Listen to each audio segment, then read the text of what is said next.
Have you ever learned a phrase from an English textbook, used it in a real conversation, and just gotten a strange look? Oh, absolutely.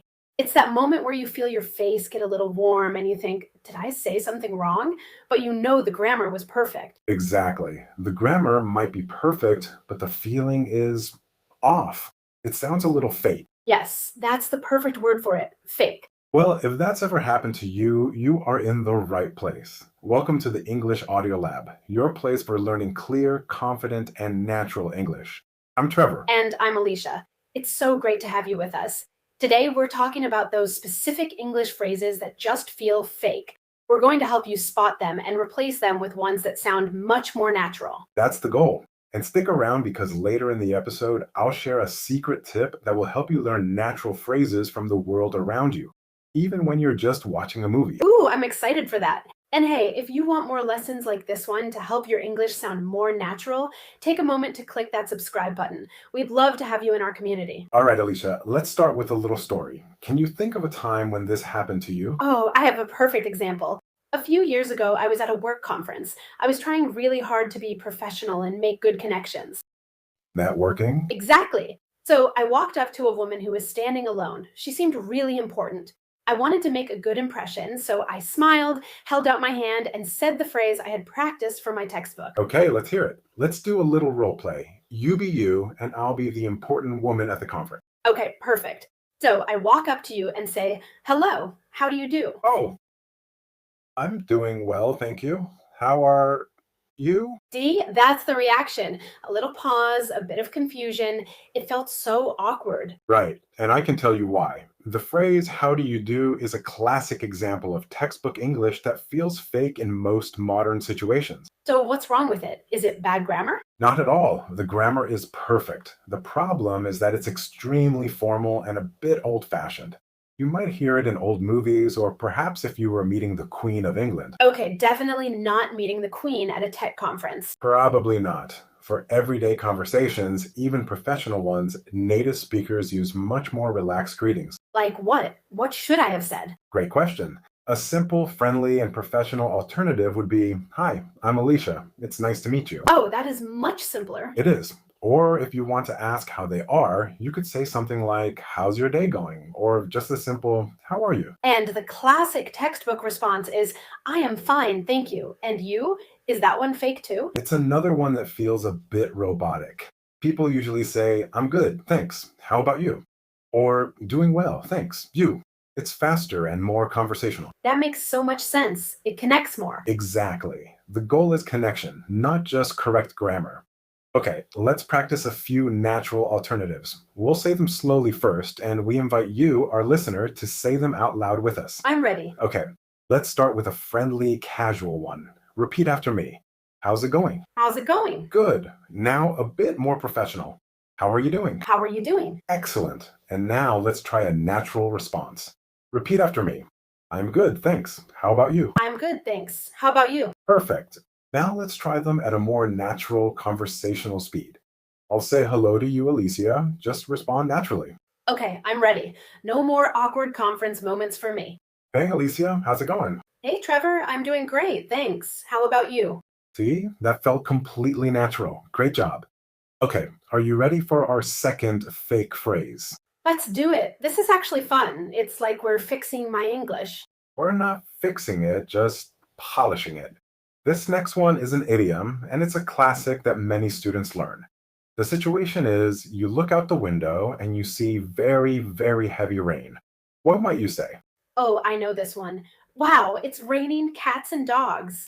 And you would be grammatically correct. But again, it's a phrase that can feel a bit fake or even a little silly in a normal conversation. Really? But it's such a famous idiom. It is, and that's part of the problem. Everyone knows it, so it sounds like a line from a textbook, not something a person would genuinely say. People might use it as a joke, but not in a serious way. That's such a good point. So, what's a more natural way to describe heavy rain? You have a few great simple options. You could say, Wow, it's really pouring out there. Boring. Okay, I like that. Or, It's really coming down. Both of those are very common and 100% natural. It's really coming down. I can definitely imagine myself saying that. By the way, if you are finding this lesson useful and it's helping you, please take a second to click the like button. It's a small click for you, but it makes a huge difference for our channel. Okay, Trevor, let's practice these weather phrases, but let's make it a game for our listeners. I love this idea. How does it work? I'll say the fake textbook phrase, then we'll leave a short pause. In that pause, we want you, our listener, to say one of the natural phrases out loud. Then Trevor will say the correct answer. Listener speaking practice. I love it. Are you ready at home? Let's do it. Okay, round one. The fake phrase is, it's raining cats and dogs. What's a better way to say that? You could say it's really pouring. Nice. Okay, let's do another one. Back to greetings. If you meet someone and they say, how do you do? What's a natural, friendly response? You could say, hey, I'm doing well, thanks. Nice to meet you. Perfect. How did you do? It's okay if it's tricky at first. The more you practice, the more automatic it becomes. All right, I think our listeners are getting the hang of this. Ready for a third one? Absolutely. Lay it on me. A feather in my cap. That sounds like something from a very old movie. I think if I said that to my coworker, they'd just laugh. Okay, this next one is a classic idiom you've probably seen 1,000 times. Imagine your coworker worked all weekend to finish a huge project, and they did an amazing job. You want to praise them for their hard work and success. The textbook might tell you to say, congratulations, that's a real feather in your cap. Yes, the secret tip. I'm ready. My best tip is to become an active listener. When you watch a movie, a YouTube video, or a TV show in English, don't just follow the story. Pick one character and listen to the small, everyday phrases they use. Oh, that's interesting. So focus on one person. Yes, listen to how they greet people, how they agree with someone. Do they say indeed or do they say totally? How do they say goodbye? Write down one or two phrases that you hear them repeat. Those are gold. That's such a great practical tip. I have one to add too. Don't be afraid to ask a friend or a teacher. You can send a message and say, hey, I learned this phrase. Does it sound natural to you? People are usually happy to help. That's another excellent tip. Asking for feedback is one of the fastest ways to improve. All right, what a great session. Let's do a quick summary of what we learned today. Okay, so we learned that instead of the very formal phrase, how do you do? You can say, how's it going? Or how are you doing? Right. And instead of the textbook response, I am fine, thank you, and you? Try, I'm good, thanks. How about you? And our last one, instead of the famous idiom, it's raining cats and dogs, You can say, it's really pouring or it's coming down out there.